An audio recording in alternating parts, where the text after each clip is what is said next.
আসসালামু আলাইকুম। Examination of neonate FCPS short case এক্সামিনেশনে এটা হামেশাই দেয়া হয় না বটে, তবে মাঝে মধ্যে অনেক সেন্টারে এটা দেয়া হয়। সুতরাং পূর্ণাঙ্গ প্রস্তুতির জন্য এক্সামিনেশন অফ নিউনেট আমাদের জানতে হবে।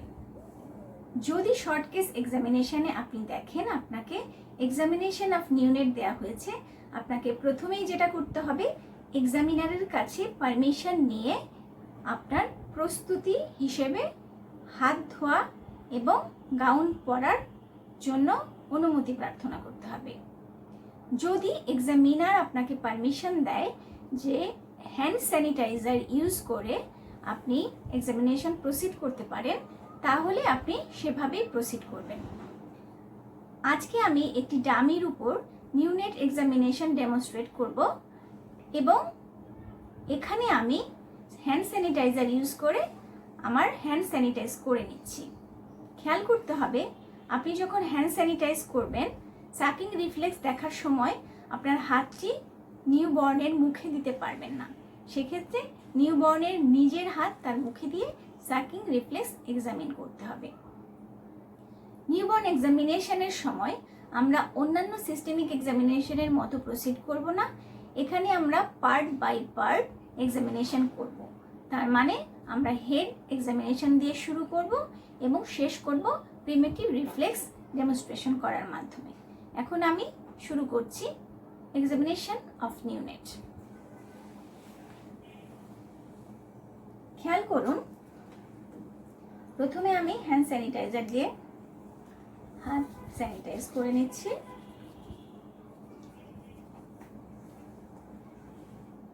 নিউবর্ন এক্সামিনেশনের সময় বাচ্চার থার্মাল কন্ট্রোল একটি বড় ব্যাপার। সুতরাং সম্পূর্ণ এক্সপোজার সম্ভব হবে না। নিউনেটের থার্মাল কন্ট্রোল খেয়াল করে তাকে আমরা পার্ট বাই পার্ট এক্সামিনেশন করব। প্রথমে ইন্সপেকশনে আপনাদের খেয়াল করতে হবে নিউনেটের কোনো অ্যাপারেন্ট কনজেনিটাল অ্যাবনর্মালিটি আপনার চোখে পড়ে কিনা। যেমন আপনি নিউবর্নের ক্লেফট লিপ অবভিয়াসলি দেখতে পাবেন ইন্সপেকশনের সময়। কোনো স্কিন র্যাশ আপনি দেখতে পেতে পারেন। ইকটেরিক, খুব ডিপলি ইকটেরিক হলে সেটাও ইন্সপেকশনের সময় দেখা যাবে। পেশেন্টের রেসপিরেটরি ডিস্ট্রেস আছে কিনা সেটাও ইন্সপেকশনে ভালো মতো খেয়াল করলে আমরা ইভালুয়েট করতে পারি। তাহলে ওভারঅল একটি গ্রস ইন্সপেকশনের মাধ্যমে আমরা আমাদের কিছু ফাইন্ডিং ইনিশিয়েট করতে পারি। তারপরে আপনি যদি মনে করেন পেশেন্টের রেসপিরেটরি ডিস্ট্রেস আছে, প্রথমেই আপনাকে রেসপিরেটরি রেট কাউন্ট করে নিতে হবে। এখানে লক্ষণীয় বিষয় এই যে নিউনেটের রেসপিরেটরি রেট 1 মিনিট পুরো সময় ধরে কাউন্ট করতে হবে, কারণ নিউনেট হচ্ছে পিরিয়ডিক ব্রেদার। এরা 10 সেকেন্ড রেসপিরেশন যেভাবে নেবে পরবর্তী 10 সেকেন্ড সেই রেটে নাও নিতে পারে। এই জন্য আপনার 4 মিনিটের মধ্যে ধরে নিতে হবে 1 মিনিট আপনি রেসপিরেটরি রেট কাউন্ট করবেন। তাহলে প্রথমে আমি রেসপিরেটরি রেট কাউন্ট করে নিচ্ছি।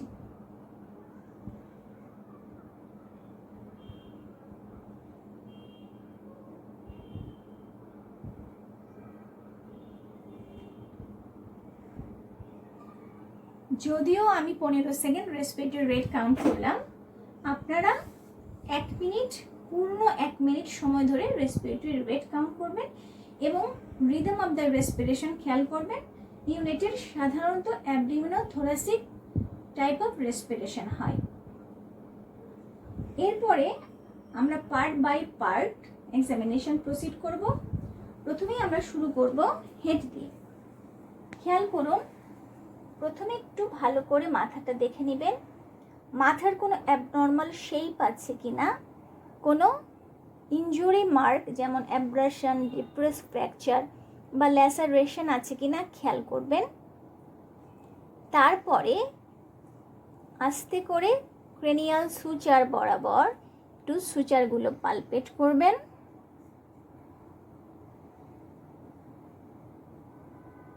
তারপরে ফন্টানেলগুলো দেখবেন, কোনো ক্যাপুট সাক্কিডেনাম বা কেফাল হেমাটোমা আছে কিনা সেটা খেয়াল করবেন। ক্যাপুট সুচার লাইন ক্রস করে এবং কেফাল হেমাটোমা সুচার লাইন ক্রস করে না। এরপরে আপনাকে যেটা করতে হবে সেটা হলো ওএফসি মেজার করতে হবে এবং একবারতে ওএফসি যেভাবে থাকে যত থাকে সেটা আছে কিনা সেটা খেয়াল করতে হবে। খেয়াল করুন, আমি আগেও ওএফসি মেজার করা শিখিয়েছি আপনাদের। সুপিরিয়র অরবিটাল রিজের উপর দিয়ে গিয়ে আমরা পেছনে অক্সিপিটাল প্রোটুবেরেন্টে ফিক্স করে পেশেন্টের এক সাইডে, সাধারণত আমরা এক্সামিনার যে সাইডে দাঁড়ায় সেই সাইডেই এটাকে মেজার করব যাতে এক্সামিনার ঠিকভাবে দেখতে পারে। এরপরে আমরা এক্সামিন করব আই এক্সামিনেশনে খেয়াল করতে হবে অ্যাপারেন্ট কোনো হেমোরেজ আছে কিনা, কোনো সাবকনজেক্টিভাল হেমোরেজ আছে কিনা, স্ক্লেরার কালার ব্লু কিনা এবং কোনো টোসিস আছে কিনা। তাছাড়াও হাইপার টেলুরিজম থাকতে পারে। এটা আমরা কিভাবে বুঝবো? দুটি মিডিয়াল ইপিক্যান্থিক ফোল্ডের মধ্যে যদি আমরা একটা হরিজন্টাল লাইন টানি, এটার লেন্থ যদি আইয়ের লেন্থের চেয়ে অ্যাপারেন্টলি বেশি মনে করা হয় তাহলে আমরা একটা প্রিজাম্পশন করতে পারি যে এখানে হাইপারটেলুরিজম আছে। আই এক্সামিনেশনের পরে আমাদের এক্সামিন করতে হবে ফেস। ফেস এক্সামিনেশনের মধ্যে ইনকর্পোরেট করছে ear, nose and oral cavity. খেয়াল করুন আপনারা ফেস এক্সামিনেশন করার সময় কি দেখতে পাবেন? পেশেন্টের টেম্পারেচার আছে কিনা, পেশেন্ট ইকটেরিক কিনা, পেশেন্টের tip of the nose, ear lobule এবং টিপ অফ দ্য টাঙে কোনো সাইনোসিস আছে কিনা। আমরা যখন পেশেন্টের ওরাল ক্যাভিটিতে একটু টোকা দিই তাহলে সে হা করবে, তখন আপনি টাং দেখতে পাবেন এবং টাঙের কোনো ম্যাক্রোগ্লসিয়া আছে কিনা একটু খেয়াল করে প্যালেট দেখে ফেলবেন, প্যালেটে কোনো ক্লেফট প্যালেট আছে কিনা এবং বাইরে থেকে আপনি কোনো ক্লেফট লিপ আছে কিনা দেখতে পারবেন। আমরা এক্সামিনেশনের সময়ই প্রিমেটিভ রিফ্লেক্সগুলো দেখে যেতে পারি, এতে আমাদের সময় বাঁচবে।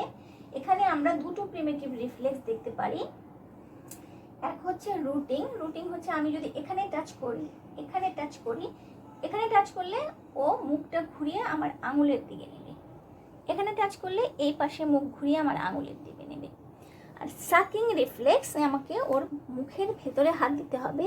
যেহেতু আমার হাতে স্যানিটাইজার লেগে আছে সুতরাং আমি নিউবর্নের হাতটাই ওর মুখে দিব এবং ও সাক করছে কিনা বোঝার চেষ্টা করব। এরপরে আমাদের এক্সামিন করতে হবে নেক। নেক এক্সামিনেশন করার সময় আমাদের দেখতে হবে নেকে কোনো সোয়েলিং আছে কিনা। নেক সোয়েলিং মিডিয়াল কিছু সোয়েলিং পেতে পারি, ল্যাটারাল সোয়েলিং পেতে পারি। মিডিয়ালি থাইরয়েড সোয়েলিং, থাইরোগ্লসাল সিস্ট থাকতে পারে, ল্যাটারালি স্টার্নোমাস্টয়েড টিউমার থাকতে পারে এবং সিস্টিক হাইগ্রোমা থাকতে পারে। তাছাড়াও আমরা পেশেন্টের ওয়েভিং অফ নেক যদি পাই তাহলে নোনান এবং টার্নার সিনড্রোম, এবং ব্যাক এক্সামিনেশন যখন করব তখন আমরা ভালো করে দেখে নেব যে কোনো লো হেয়ার লাইন আছে কিনা, সেটাও আমাদের টার্নার সিনড্রোমের পক্ষে যাবে। তাহলে আমরা নেক পর্যন্ত শেষ করলাম, হেড দেখলাম, ফেস দেখলাম, আইস দেখলাম, নেক দেখলাম। এরপরে আমাদের চলে আসবে আপার লিম্বস।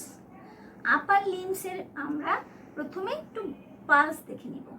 এখানে আমরা রেডিয়াল পালস দেখি না, আমরা দেখব ব্রাকিয়াল পালস। যে কোনো এক সাইডের আমি একটু ব্রাকিয়াল পালস 10 সেকেন্ডস কাউন্ট করে নেব। তারপরে আমি হাত চলে যাব, হাতে কোনো ক্রিজ আছে কিনা অথবা প্যালোর আছে কিনা, সিনডেকটাইলি, পলিডেকটাইলি, ক্লিনোডেকটাইলি এগুলো আছে কিনা হাতে দেখে নেব। হাতের পরে আমরা একটি প্রিমিটিভ রিফ্লেক্স দেখব, সেটা হচ্ছে পামার গ্রাফস। দুই হাতে সমানভাবে আপনি আঙুলটা দিয়ে দিবেন, বাচ্চার হাতের ভিতরে আঙুল দিলে বাচ্চা গ্রিপ করবে, এটাই হচ্ছে পামার গ্রাফস। এরপরে আমরা চলে যাব চেস্ট, এরপরে অ্যাবডোমেন, এরপরে lower limb, genitalia and skin, last of all আরও কয়েকটা রিফ্লেক্স দেখব। এখন খেয়াল করুন, আপনি যখন চেস্ট এক্সামিনেশন করবেন, প্রথমেই বলে রাখছি যে রেসপিরেটরি ফাইন্ডিংস চেস্টে খুব ভালোভাবে বোঝা যায় না নিউনেটের ক্ষেত্রে। আমাদেরকে যেটা করতে হবে সেটা হচ্ছে বেসিক্যালি রেসপিরেটরি মুভমেন্টটা কেমন, যেটা ইন্সপেকশনের সময়ও দেখে আসতে পারেন, এই সময়ও একটু খেয়াল করতে পারেন কোনো শব্দ আছে কিনা, গ্রান্টিং আছে কিনা, অথবা কোনো স্ট্রাইডর আছে কিনা, এটা আপনি একটু শুনতে পারেন। যদি পেশেন্টের ল্যারিঙ্গোম্যালেশিয়া থাকে অথবা সাবগ্লটিক স্টেনোসিস থাকে, এক্সট্রিম প্রিম্যাচিউরে যেটা থাকে, সেটা আপনি পাবেন স্ট্রাইডর হিসেবে এবং গ্রান্টিং পেতে পারেন। এরপরে আমরা অসকালটেট করব।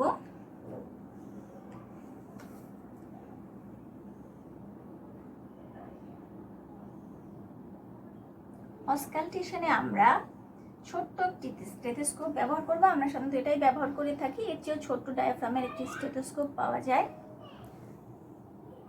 প্রথমে আমরা হার্ট রেট কাউন্ট করব 10 সেকেন্ডস, তারপরে first heart sound, second heart sound একটু বোঝার চেষ্টা করব। 4টা এরিয়াতে কোনো first heart sound, second heart sound দেখবো এবং কোনো মারমার পাই কিনা দেখব। যদি কোনো মারমার পাই মনে হয় পিডিএ থাকে, এক্সট্রিম প্রিম্যাচুরে, তাহলে কিন্তু ব্যাকে অসকালটেট করতে হবে। যদি কোনো রকম ফেইলর মনে হয় তাহলে আমাদের একটু অ্যাপেক্স বিটটা দেখতে হবে। তাছাড়াও রেসপিরেটরি সাউন্ডস, ব্রেথ সাউন্ডসগুলো আমাদের একটু ইভালুয়েট করতে হবে। সামনে থেকে আমরা দুটো জায়গায় ইভালুয়েট করি, সামনে থেকে একটু সাইডে ইভালুয়েট করতে পারি, তবে রেসপিরেটরি ফাইন্ডিংস খুব ভালো নিউবর্নে বোঝা যায় না। নিপলটা একটু দেখে নেবেন, প্রি ম্যাচুরিটি থাকলে নিপল বাট বুঝতে হয়। তাছাড়া অনেক সময় ব্রেস্ট এনগর্জমেন্ট থাকে, প্রি ম্যাচুরিটির জন্য কিন্তু আমরা এয়ার লোবিউলো একটু দেখতে পারি। একটু চাপ দিয়ে ছেড়ে দিলে, স্পন্টিনিয়াসলি রিকয়েল করলে বুঝতে হবে বাচ্চা ম্যাচিউর। এরপরে আমরা চলে যাব অ্যাবডোমেনে। অ্যাবডোমেনে আমরা প্রথমে আম্বিলিকাসের উপর নজর দিব ঠিক মতো, কোনো রেডনেস আছে কিনা, আম্বিলিকাল কোনো ডিসচার্জ আছে কিনা, গ্র্যানুলোমা আছে কিনা, এবং এটার স্মেল নিব, যে কোনো অ্যাবনর্মাল স্মেল আমরা পাচ্ছি কিনা। স্মেলটা নেওয়া খুব জরুরি, এটা যেন আমরা ভুলে না যাই। তারপরে আমরা স্বাভাবিক নিয়মেই ছোট্ট, ওটা যদি বেশি বেবি ছোট হয় তাহলে আমাদের দুটো আঙুল দিয়ে করতে পারি, বা প্রথাগতভাবে আমরা হেপাটোমেগালি, স্প্লিনোমেগালি দেখে ফেলি। নিউবর্নের ক্ষেত্রে এবং আমরা একটু কিডনি পালপেট করে ফেলবো।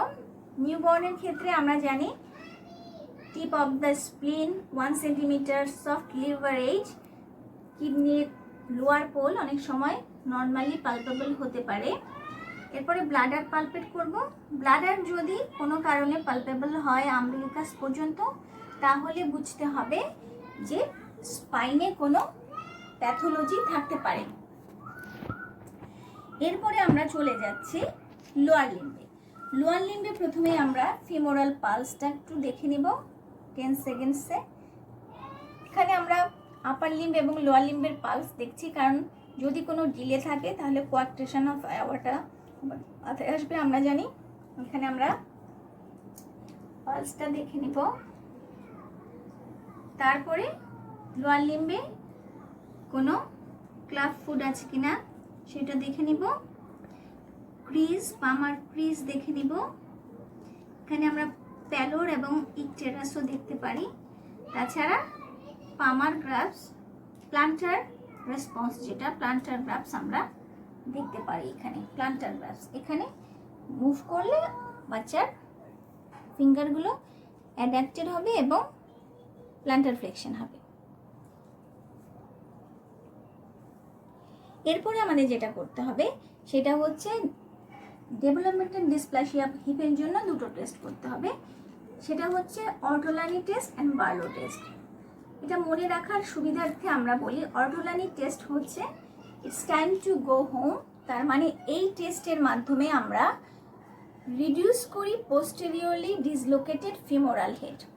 তার মানে ফিমোরাল হেড ডিসলোকেটেড থাকে, এটাকে আমরা ডিসলোকেটেড হেডকে আবার রিডিউস করে অ্যাসিটাবুলামে নিয়ে আসি। সুতরাং এটা নর্মাল অ্যাসিটাবুলামে ডিসলোকেটেড প্লেস থেকে অ্যাসিটাবুলামে ফিরে আসে বলে ও এটা হোমে ফিরে আসে, সুতরাং বলি it's time to go home. আর বার্লো টেস্টে বলা হয় we are going out tonight. তার মানে বার্লো টেস্টের মাধ্যমে আমরা কি করি, ডিটেক্ট করি দ্য ফিমোরাল হেড ডিসলোকেটেড আছে কিনা। তাছাড়া বার্লো মানে বাইরে, ফিমোরাল হেড বাইরে থাকে বলে আমরা বার্লো টেস্টকে এক্সামিন করে, বার্লো টেস্টের মাধ্যমে এক্সামিন করে হেডটা বাইরে কিনা এটা অ্যাসেস করতে পারি। এখন আমি দেখাচ্ছি অর্টোলানি এবং বার্লো টেস্ট কিভাবে করব। আমরা যদি পাশে হাত দেই তাহলে দেখতে পাবো যে বনি প্রমিনেন্সটা আমার হাতে লাগবে, সেটা হচ্ছে গ্রেটার ট্রোকেন্টার। গ্রেটার ট্রোকেন্টারে আমাদের 4টা আঙ্গুল লাগবো এবং এটা আমাদের থামটা আমরা রাখবো হচ্ছে ভেতরের দিকে। তাহলে দেখতে পাচ্ছেন আশা করি মিডল ফিঙ্গার গ্রেটার ট্রোকেন্টার, এই ফিঙ্গারগুলো গ্রেটার ট্রোকেন্টার রাখবো। এটা রাখবো মিডিয়াল অ্যাসপেক্ট অফ থাই এবং এই যে নিটা ফোল্ড করে আমার পামের উপর রাখবো, নিটা ফোল্ড করে আমার পামের উপর রাখবো। এইভাবে ধরতে হবে, এইভাবে আমার নিটা কিন্তু ফ্লেক্স আছে আমার পামের ভেতরে, এটা আমার থাম্ব আছে মিডল অ্যাসপেক্ট অফ থাইয়ে এবং গ্রেটার ট্রোকেন্টারের উপরে আমার ফিঙ্গার আছে। এই অবস্থায় আমাকে অ্যাবডাক্ট করতে হবে এবং অ্যান্টেরিয়রলি পুল করতে হবে।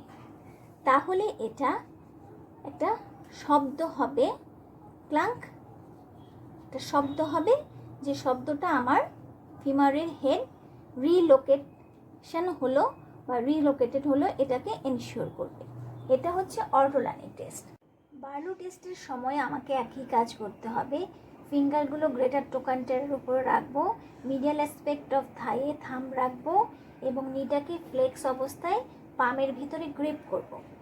এরপরে আমরা যেটা করব, থাইটাকে অ্যাডাক্ট করব এবং পোস্টেরিয়রলি জেন্টলি পুশ করব।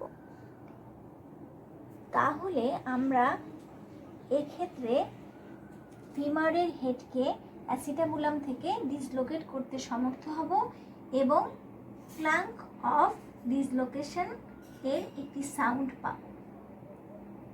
তাহলে আমরা অর্টোলানি টেস্টে কি করি, অ্যাবডাক্ট করি অ্যান্ড অ্যান্টেরিয়রলি পুল করি। আর বার্লো টেস্টে আমরা কি করি, অ্যাডাক্ট করি এবং পোস্টেরিয়রলি পুশ করি। আশা করি আপনারা জিনিসটা বুঝেছেন। এইভাবে আমরা developmental dislocation of heap examination করতে পারি। এরপরে আমরা যাব এক্সামিনেশন অফ স্কিন জেনিটালিয়া। জেনিটালিয়াতে আমরা খেয়াল করব যদি ছেলে বাচ্চা হয় তাহলে ওর ইউরেথ্রাল ওপেনিংটা জায়গা মতো আছে কিনা, ফ্যালাসের লেন্থ মাপবো এবং টেস্টিসের লোকেশনটা স্ক্রোটামে নেমেছে কিনা, দুই পাশের টেস্টিসটা একটু পালপেট করব সফটলি। তাছাড়া আমরা যেটা করব, ফিমেল হলে ক্লাইটোরিস এবং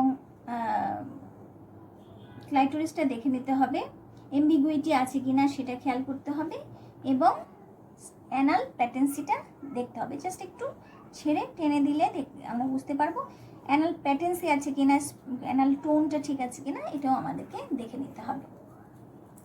স্কিনের মধ্যে পুরো এক্সামিনেশন করার সময় স্কিন আমরা দেখতেই আগাবো। স্কিনে আমরা কি দেখতে পাবো, খুব তেল থাকলে বাচ্চা প্যালোর বুঝতে পারবো, পেশেন্ট ইকটেরিক আছে কিনা সেটা বুঝতে পারবো। কোনো বার্থ মার্ক যদি থাকে, আমরা খুব কমনলি এনকাউন্টার বার্থ মার্ক হচ্ছে মঙ্গোলিয়ান ব্লু স্পট থাকতে পারে, তাছাড়া ক্যাভার্নাস হেমানজিওমা থাকতে পারে, পর্টুয়ানাস স্টেইন থাকতে পারে। এই জিনিসগুলো স্কিন এক্সামিনেশন করার সময় আমাদেরকে খেয়াল করতে হবে। একটু বড় বাচ্চা, 2 থেকে 3 দিনের বাচ্চা, আমরা ইরাইথেমা টক্সিকামও পেতে পারি। তাহলে স্কিন এক্সামিনেশনে আমরা অনেকগুলো ইম্পর্টেন্ট ফাইন্ডিং ইলিশিয়েট করতে পারবো। এরপরে আমরা স্পাইন দেখবো। বাচ্চার স্পাইন দেখার সময় আমাদেরকে ওকে আস্তে করে একটু ঘুরিয়ে দিতে হবে। স্পাইনে আমরা কোনো অ্যাবনর্মাল কার্ভেচার আছে কিনা দেখতে পাবো, পিট আছে কিনা, কোনো স্যাক্রাল বা লাম্বোস্যাক্রাল পিটস অথবা সাইনাস অথবা কোনো টাফট অফ হেয়ার, মেনিঙ্গোমাইলোসিল, মেনিঙ্গোসিল এগুলো আছে কিনা দেখে নেব। এবং আমি আগেই বলেছি, বাচ্চাকে যখন আমরা সাইডে নিব তখন নেকে আমরা দেখে নেব পোস্টেরিয়র হেয়ার লাইনটা কেমন আছে, এবং পিছন থেকে আমরা একটু অস্কালটেট করে দেখব যে কোনো মারমার পাচ্ছি কিনা অথবা ব্রেথ সাউন্ডটা কেমন আছে। এই সময় আমরা গ্লুটিয়াল ফারোতেও একটু তাকাবো। অ্যাসিমেট্রিক্যাল গ্লুটিয়াল ফারো থাকলে আমাদের ডেভেলপমেন্টাল ডিসলোকেশন অফ হিপ মাথায় আসবে। এরপরে আমাদের কয়েকটি রিফ্লেক্স, প্রিমিটিভ রিফ্লেক্স দেখতে হবে। প্রিমিটিভ রিফ্লেক্সের মধ্যে আমরা মূল এক্সামিনেশন করার সময় কিন্তু দেখেছি হলো রুটিং দেখেছি, স্যাকিং দেখেছি, পামার গ্রাফস দেখেছি, প্লান্টার গ্রাফস দেখেছি। এখন আমরা দুটো ইম্পর্টেন্ট রিফ্লেক্স দেখব, সেটা হচ্ছে অ্যাসিমেট্রিক্যাল টনিক নেক রিফ্লেক্স। অ্যাসিমেট্রিক্যাল টনিক নেক রিফ্লেক্সে কি হয়, আমরা যদি বেবির মাথা একদিকে ঘুরিয়ে দিই তাহলে ইপসিল্যাটারাল সাইডের ফ্লেকশন হবে, ঠিক আছে। এক্সটেনশন হবে, ইপসিল্যাটারাল সাইডের লিম্বসের এক্সটেনশন হবে এবং কন্ট্রোল্যাটারাল সাইডের এটা ফ্লেকশন হবে। এটা হচ্ছে অ্যাসিমেট্রিক্যাল টনিক নেক রিফ্লেক্স। এরপরে আমরা করব মরো রিফ্লেক্স।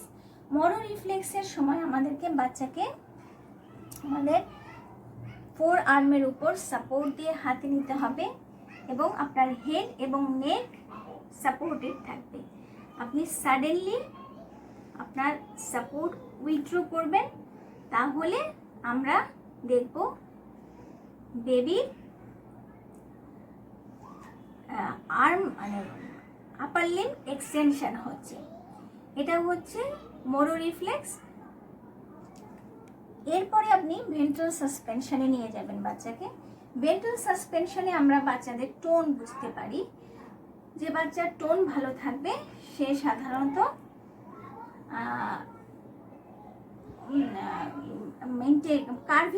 কার্ভ হবে না, মানে সি শেপ হবে না বা ইউ শেপ হবে না, সে কিছুটা টোন মেনটেন করবে। এই ভেন্ট্রাল সাসপেনশন অবস্থায় আমরা প্যারাশুট রিফ্লেক্স ইনিশিয়েট করতে পারি। আমরা যদি স্লাইটলি সাডেনলি ফ্লোরের দিকে বাচ্চাকে নিয়ে যাই তাহলে ওর লিম্বগুলো এক্সটেন্ড করবে। এটা হচ্ছে প্যারাশুট রিফ্লেক্স। তাহলে মোটামুটি আরও অনেক রিফ্লেক্স আছে। এই কয়েকটি রিফ্লেক্স করার পরে আমাদের নিউবর্ন এক্সামিনেশন কমপ্লিট হয়। তারপরেও বাচ্চাকে আমাদের ওয়েটটা নিতে হবে, সুযোগ থাকলে লেন্থ মাপতে হবে। অ্যানথ্রোপোমেট্রি করার মাধ্যমে আমাদের এক্সামিনেশনটা কমপ্লিট হয়। এখন নিউবর্ন এক্সামিনেশনের সময় আমাদের খুব সিক বেবি, যে বাচ্চা রেসপিরেটরি ডিস্ট্রেস নিয়ে আছে, অক্সিজেন ডিপেন্ডেন্ট, এইরকম বাচ্চাকে সাধারণত দেয়া হয় না। ইউজুয়ালি একটা নিউবর্ন, কমপ্লিটলি হেলদি নিউবর্ন অনেক সময় গাইনি ওয়ার্ড থেকে এনে আমাদের পরীক্ষার সময় দেয়া হতে পারে, যাতে আপনি আপনার জাস্ট এক্সামিনেশন প্রসিডিউর দেখে একটা নর্মাল নিউবর্ন অ্যাসেস করতে পারেন। আর তাছাড়া কিছু ফাইন্ডিং যেগুলো তেমন লাইফ থ্রেটেনিং না, যেমন বাচ্চাটা ডিপলি ইকটেরিক থাকতে পারে, আপনি সেটাকে অ্যাসেস করে নিউনেটাল জন্ডিসের উপর আপনার ছোট্ট পরীক্ষা হয়ে যেতে পারে, অথবা বাচ্চার গায়ে ইরাইথেমা টক্সিকাম থাকতে পারে, মঙ্গোলিয়ান ব্লু স্পট থাকতে পারে, পোর্টওয়াইন স্টেইন থাকতে পারে, স্টর্ক বাইট থাকতে পারে, ক্যাপিলারি সুপারফিশিয়াল ক্যাপিলারি কোনো হেমানজিওমা থাকতে পারে, বাচ্চার ক্যালিপিয়াস ইকুইনা ভাইরাস থাকতে পারে। অ্যাপারেন্টলি লাইফ থ্রেটেনিং না এরকম ইম্পর্টেন্ট কিছু ফাইন্ডিং থাকলে অনেক সময় নিউবর্নকে এক্সামিনেশন করতে দেওয়া হতে পারে। সুতরাং আমাদের মূল বিবেচ্য বিষয় হচ্ছে যেন আমরা একটি নিউনেটকে মেথডিক্যালি এক্সামিন করতে পারি এবং ফাইন্ডিং ইনিশিয়েট করতে পারি। আশা করি নিউবর্ন এক্সামিনেশনে আমাদের দক্ষতা অর্জন হবে প্র্যাকটিসের মাধ্যমে। আমাদের এক্সামিনেশন করার সময় যেন নিউবর্ন এক্সামিনেশনটা বাদ না পড়ে, এটা আমাদের মাথায় রাখতে হবে। আপনাদের সকলের মঙ্গল কামনা করছি। ধন্যবাদ।